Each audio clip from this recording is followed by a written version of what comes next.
Greetings, everyone. Maggie here with episode number 5 of What's New with Human Design. And today is February 13th. It is the International Day of Self-Love. So love, love, love yourself. And also happy Chinese Lunar New Year, which just started yesterday, I believe. So today the sun is moving into the gate 30 and the earth is moving into the gate 29. The gate 30, what a powerful, potent energy this is. It is on the emotional solar plexus, so it's an emotional energy. And in the I Ching, it is called clinging fire. My Chiron is in the 30, and I have been working with this energy ever since I had my Chiron return about 10 years ago. So I know this energy well, and when we see this in a human design chart, we say that the energy of the chart is amplified by 10. Okay, that's how powerful this clinging fire energy is. And in quantum human design, we call it passion. So it is an emotional energy, it's passion. What I like about the term clinging fire is it is about an energy, a fiery energy that continues for a long time, right? It clings. It doesn't flame up and then die out. It is a clinging fire. And what it does is it gives us the energy that we need to be able to follow through with what we are devoted to what matters to us, to what our contribution is, to what the challenges that we have, facing the challenges that we have, whatever that is, turning those challenges into adventures. And so that energy is really important, and we are looking here at this time on planet Earth, and how do we become more sustainable in all different areas of our life. We have a habit of overdoing. We have a habit of using up our energy and exhausting ourselves, right? Adrenal fatigue is rampant. People not getting enough sleep, right? Being sleep deprived, falling asleep at work, falling asleep at the wheel. There's all kinds of ways that we're burning up the fire too rapidly. We're using coffee to stay awake. Some people use drugs to stay awake, or cigarettes. You know, there's these ways that we use this fiery energy that we can consume from the outside to stimulate that kind of flaming energy more. But the lesson of the 30 is that we can actually have a passionate, sustaining, clinging kind of fire that helps us to carry through. The mate of the 30 is the 41, and we've already seen the 41 this year. And the 41 is about that imagination, that fantasy, that ability to have a vision about the future. And so the 30 as its mate helps carry that through, that vision forward into the future. The 30 is in the sensing circuit, and so it is part of it comes from the right brain, it crosses over, comes down through the left side of the body. And the sensing circuit is all about feeling through the body, learning through the body, experiencing through the body.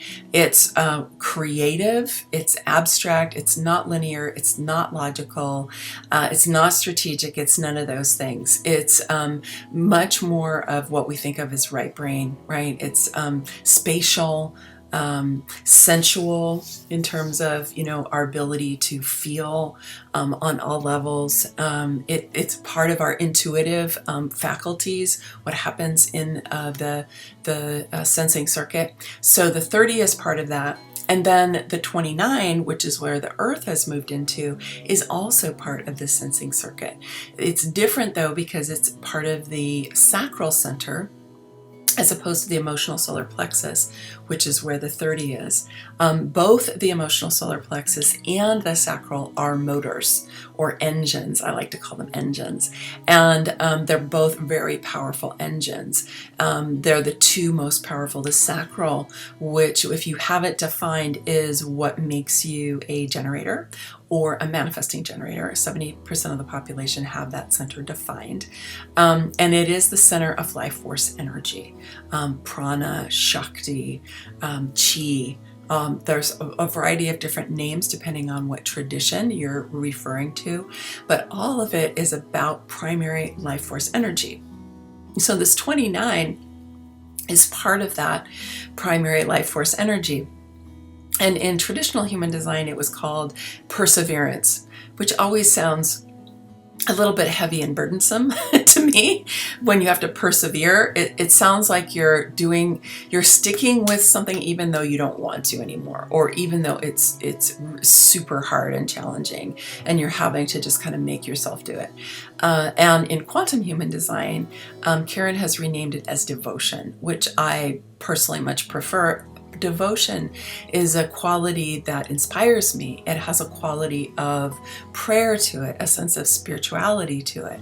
So it's, even though it's this primal life force energy, it has a prayerful quality to it. And so it's like, what are we devoted to? Right? And this is a question for you to ask yourself. Like, what are you devoted to? Where are you investing your time, your money, your energy, your belief system, your caring, your compassion?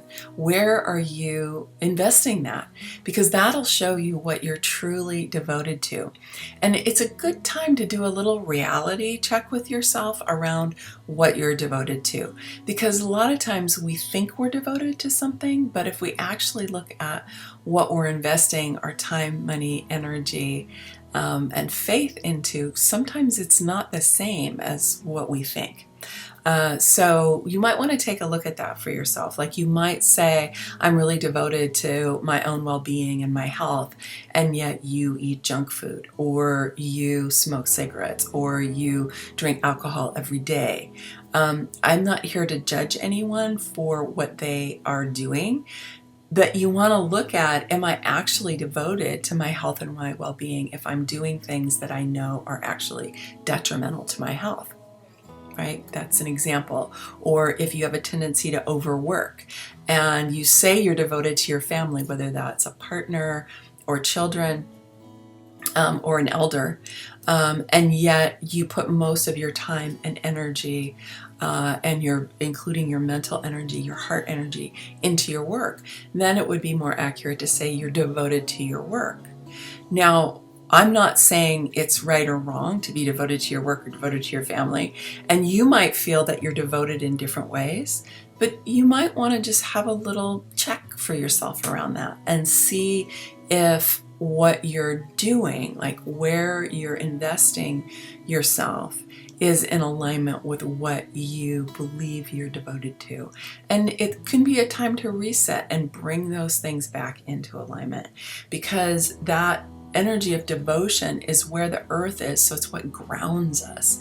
And if it's wonky, right, then what grounds us is going to be wonky, and you're not going to be able to fully take advantage of that clinging fire energy that you can utilize to really commit yourself to whatever it is that you're going to carry forward into the future. So these two energies work super well together.